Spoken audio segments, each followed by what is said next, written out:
What's up, guys? It's your boy Gobrins, and today we're talking about something that I've been wanting to test for a while now. So as of recent, this myth has popped up about the Watchdogs of Farron and how to get summoned as the Watchdogs of Farron. So if you guys don't know of this covenant quite yet, it is an auto-summon covenant. You throw on the crest, of course, and you just sit around and wait for summons, just like you would for Aldrich Faithful, Blue Sentinels, or Blade of the Dark Moon. So like I said, there's a myth right now where if you stand in the water in Farron Keep, you have a better chance of getting summoned than you would without standing in the water. So I set out on a mission within the last few days to try and test this out. I tested approximately 3 different separate areas, once within water, once without water, to see if it was actually true that if you stand in water in the Farron Keep or within the Abyss Watchers area, that you'll get summoned more often in this auto-summon covenant, and henceforth be able to get your rewards faster. Now the alternative to all this, of course, is to farm out the items from the mobs pretty much right in front of the Abyss Watchers. It's the easiest way to do it. Actually, Moose Torrent has a really good video on that. And of course, they are just kind of around and they all drop Wolf's Blood Swordgrass. So I mean,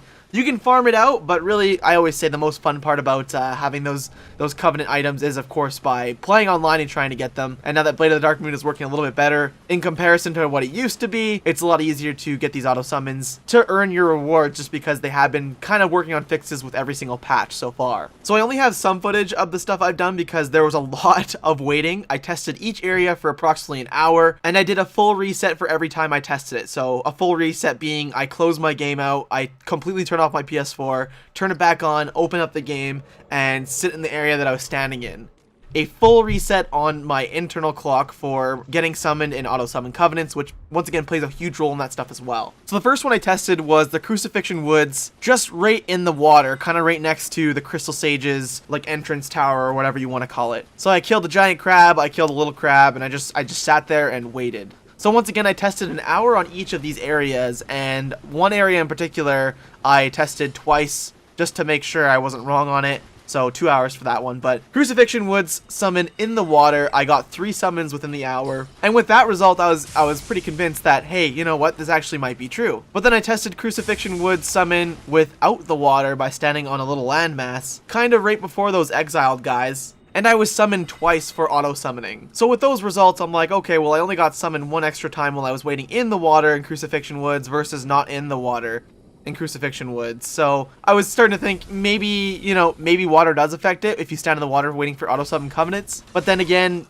being summoned twice when I'm not standing in the water, it could just have been a matter of how many people were there at the time, because it's really relative to each other. So then I went and tested around the Keep Ruins. So of course, a little bit further into the swampy area, standing in the water in this area, of course, is going to get you poisoned because the swamp is poison. So I walked just right outside of the Keep Ruins bonfire and stood in the swamp water for, once again, another hour. I had all my poison resistance on, I had purple moss and all that stuff to kind of curve the poisoning for an hour and all that, and just, you know, maintained that pretty much. And I was summoned twice in the swamp water. This is right before the giant doors, before getting into the Farron Keep perimeter, as well as like the Abyss Watchers area, just to kind of give you an idea. I stood right in the swamp area in that area, and I was summoned twice. So once again, kind of convincing because I was standing in the water and I got summoned twice within the hour. And this one yielded slightly better results because in the Keep Ruins with no swamp water, where I just stood right in this around the same area that I was in the swamp water, I got summoned 0 times in the hour. So I was summoned not at all whatsoever when I wasn't standing in the swamp water, pretty much right next to where I was standing in the swamp water within the hour. Now separately, of course, I tested if I could get summoned when I was away in a different area, and away from the area while I was just kind of casually playing through the game, I was summoned 0 times. Now, of course, I will say that I was summoned before in the past when I have been in different areas. It's not completely obscure, you just have better chances of getting auto-summoned when you're in the Farron Keep area.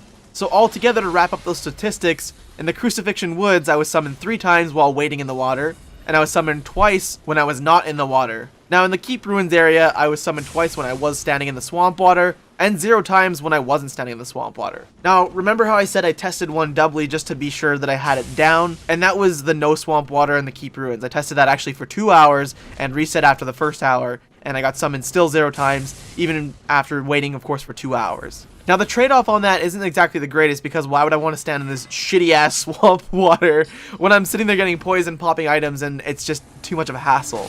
But it would seem in the Keep Ruins area that the swamp water does affect you getting summoned, and apparently you do get summoned a little bit more. Now, if you believe this rumor that you will get summoned better in water, you might as well just stand in the Crucifixion Woods area and wait to get summoned, considering the Farron Keep perimeter, the Farron Keep area with the swampy, poisonous water, and the Crucifixion Woods area all tie into the Watchdogs of Farron. Within those 3 areas, I believe you can get summoned. Maybe not in the Farron Keep perimeter. I want to say you can, but I'm not 100% sure. But either way, there wasn't a significant rise in how often I was getting summoned for these auto-summon covenants when I was waiting, of course, within the Farron Keep areas. And this, of course, can mean a lot of things. I mean, there's a lot of things that go into your auto-summon actually proccing, where you get summoned into someone's world, and you take them out, and so on and so forth. Things such as your distance from a bonfire, because usually around bonfires is where there's a lot of people, it's pretty congested, and apparently, and I don't know if this is true, but apparently it is harder to get summoned when you are within a bonfire area, so you have to kind of step away in order to get summoned. It also could be the server activity, you know, peak times and whatnot, which is why I want to test it out. Keep Ruins, no swamp water one more time,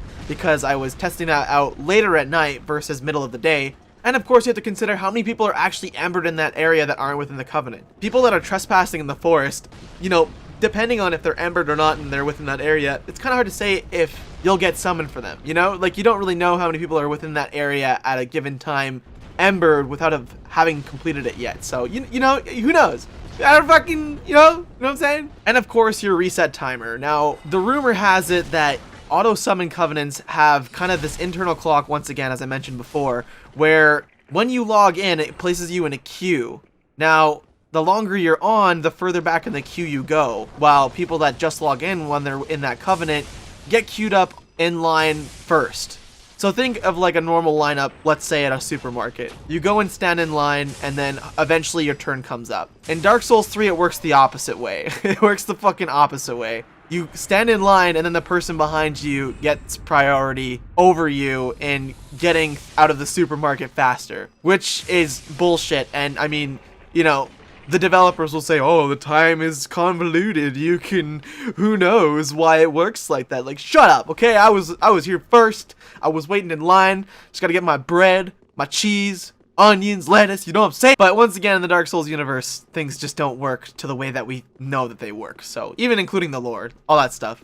So all in all, do I believe that if you stand in the water, you will get summoned faster in these auto-summon covenants, such as Watchdogs of Farron, primarily actually Watchdogs of Farron? I say no. I don't think that's the case. I think it just happens to be coincidence that you will get summoned more often when maybe you are standing in the water, because I have been summoned more times within an hour before, while even away from the area in the past versus the test results that I've yielded. Plus, like I said, there's so many variables that go into it, such as distance from bonfire, server activity, how many people are embered, where are you in relation to the actual Covenant area, and what's your internet connection look like right now in that very second. Who knows, man? There's so many things that go into it. So I don't believe that this myth is the case. Even though my results show it might be, it's hard to say, even because then it's not a crazy distance that I've tested within an hour. And sure, you guys will argue that I can test this for 6 hours, a whole day, 24 hours. I could do that. But realistically, you and I know you'll only wait around in an hour approximately until you're going to be like, well, I'm just going to go do other things and whatever. Because no Dark Souls player is going to be like, let's test this for 24 hours. Man, I got shit to do. Okay, so that is everything I got to talk about for today, guys. As I always say, drop a like for ya boy, Gobrins. And I'm currently working on another casting build video, which you guys can look forward to. There's a couple people that have helped out in the decision of this build, and I'm really stoked on you guys seeing it. You may or may not like it, but I think it'll be an enjoyable one to watch for sure. So take it easy, guys. Have a general good, and I'll see you in the next video. Peace out!